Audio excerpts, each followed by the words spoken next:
कांग्रेस में पड़ गई फूट, केजरीवाल को लेकर भिड़ गए। एक दिग्गज कर रहा समर्थन, दूसरा कर रहा इस्तीफे की मांग।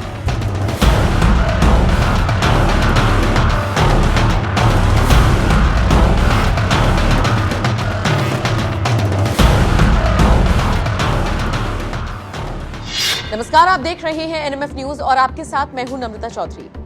केजरीवाल जेल क्या गए, कांग्रेस की फजीहत करा गए।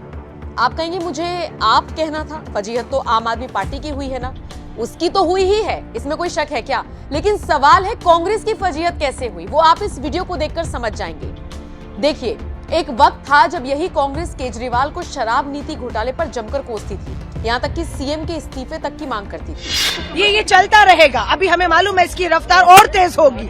बीच चुनाव में आपको मालूम है, एक तरफ प्रधानमंत्री जी सभाएं करेंगे, दूसरी तरफ विपक्ष को कुचलने की कोशिश होगी। ईडी के माध्यम से उन्हें घंटों बिठाकर पूछताछ करके समय बर्बाद करने का एक विफल प्रयास होगा। राहुल जी ने कहा 55 घंटे ईडी ने उन्हें बुलाया, पूछताछ की, 2 साल होने वाले हैं, क्या हासिल हुआ? कुछ भी नहीं। तो लोग इन खेलों को समझ चुकी है पूरी तरीके से। मुद्दा महंगाई है, मुद्दा बेरोजगारी है, मुद्दा महिलाओं के प्रति बढ़ते अपराध है। इस पे कोई जवाब केंद्र की भाजपा सरकार के पास है। लेकिन अब जरा ये देखिए कैसे अलका लांबा केजरीवाल जी के समर्थन में आवाज बुलंद कर रही है। लहर जिनकी लहर होती है ना, वो स्थिर सरकारें।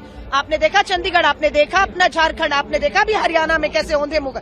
तो जो चुनी हुई इस तरह की 400 पार का दावा करती है, वो अपनी रिपोर्ट कार्ड लाती है। रिपोर्ट कार्ड कहाँ है? बेरोजगारी महंगाई पर आप बात कर रहे हैं, है ना? कुछ कानून आप विवादित समय में लाकर सिर्फ मेन मुद्दों से ध्यान भटकाने का काम कर रहे हैं। हम लोग गारंटियां लेकर आए हैं, उन गारंटियों का क्या तोड़ है?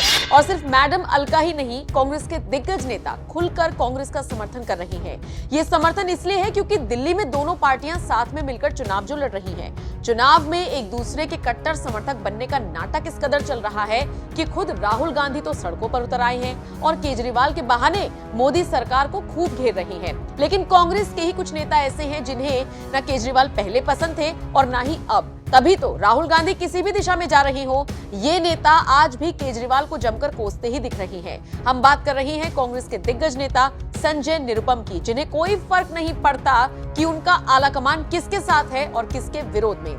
संजय निरुपम केजरीवाल से सीधे सीधे इस्तीफे की मांग कर रही हैं। कांग्रेस नेता निरुपम ने लालकृष्ण आडवाणी, कमलनाथ से लेकर हेमंत सोरेन तक का जिक्र किया और उन्हीं का उदाहरण देते हुए केजरीवाल से तुरंत अपना पद छोड़ने की उन्हें सलाह दे डाली। लेकिन आज जो ईमानदारी का हमको 2011 से लेकर 14 के बीच जबरदस्त पाठ पढ़ाया गया था जिनकी तरफ से, और हम लोग उस समय टेलीविजन पर इनके सारे आरोपों को बहुत बढ़िया से झेलते थे और परेशान हो जाते थे, ऐसे व्यक्ति ने जिसने कहा कि मैं ईमानदारी, कट्टर ईमानदार हूं, ऐसा व्यक्ति नैतिकता का जो एक बुनियादी आधार है उसका कोई भी एक प्रदर्शन नहीं कर रहा। ईमानदारी की जो किताब होती है ना, उसका पहला अध्याय नैतिकता पर आधारित होता है। जो ईमानदार है उसका नैतिक होना पड़ेगा, और अगर नैतिकता इनके अंदर नहीं है तो फिर आगे बहुत सारे सवाल उठेंगे। इसलिए अगर आप ईमानदार हैं तो आपकी नैतिकता के आधार पर आपको इस्तीफा दे देना चाहिए। ऐसा मेरा व्यक्तिगत तौर पर, इंसानियत के नाते और भारतीय राजनीति में नैतिकता बची रहे, इस आधार पर हमारी ऐसी अपेक्षा। उन्होंने कहा 11 साल पुरानी पार्टी राजनीति के पूरी तरह से अनैतिक हो जाने की एक मिसाल पेश कर रही है और ये भारतीय राजनीति को खोखला कर देगी। उन्होंने एक लंबा चौड़ा पोस्ट एक्स पर लिखा जिसमें वो कहते हैं, दिल्ली के शराब घोटाले की सच्चाई क्या है इसका फैसला अदालत को करना है, पर एक मुख्यमंत्री पर इस घोटाले में भ्रष्टाचार का आरोप लगा है, उनकी गिरफ्तारी हुई है, वो कस्टडी में है और मुख्यमंत्री के पद से अभी तक चिपके हुए हैं। ये कैसी नैतिकता है? उन्हें तत्काल अपने पद से इस्तीफा देना चाहिए। भारत की राजनीति में महज 11 साल पुरानी पार्टी राजनीति के पूरी तरह अनैतिक हो जाने की एक मिसाल पेश कर रही है। हम अपने अपने राजनीतिक कुनबे के हिसाब से पूरी घटना पर स्टैंड ले रही हैं, पर खतरा ये है कि केजरीवाल जी की अपनी कुर्सी से चिपके रहने की जिद आगे जाकर भारतीय राजनीति को और खोखला कर देगी। इसी खतरे को राजनीति से ऊपर उठकर भांपने की आवश्यकता है। कांग्रेस के अंदर की कलह पहले भी सामने आती रही है, लेकिन संजय निरुपम ने तो राहुल गांधी की बात को दरकिनार कर जिस तरह से खुलकर केजरीवाल का विरोध किया है, उसने कांग्रेस की मट्टी पलीत करवा दी। और फिर ये बात करते हैं न्याय यात्रा की और भारत जोड़ो यात्रा की। केजरीवाल ने जेल जाते जाते न सिर्फ आपका चिट्ठा खोला बल्कि कांग्रेस की भी किरकिरी करा दी है। फिलहाल आप इस खबर को लेकर क्या राय रखते हैं? कमेंट करके अपनी राय हमें जरूर दें।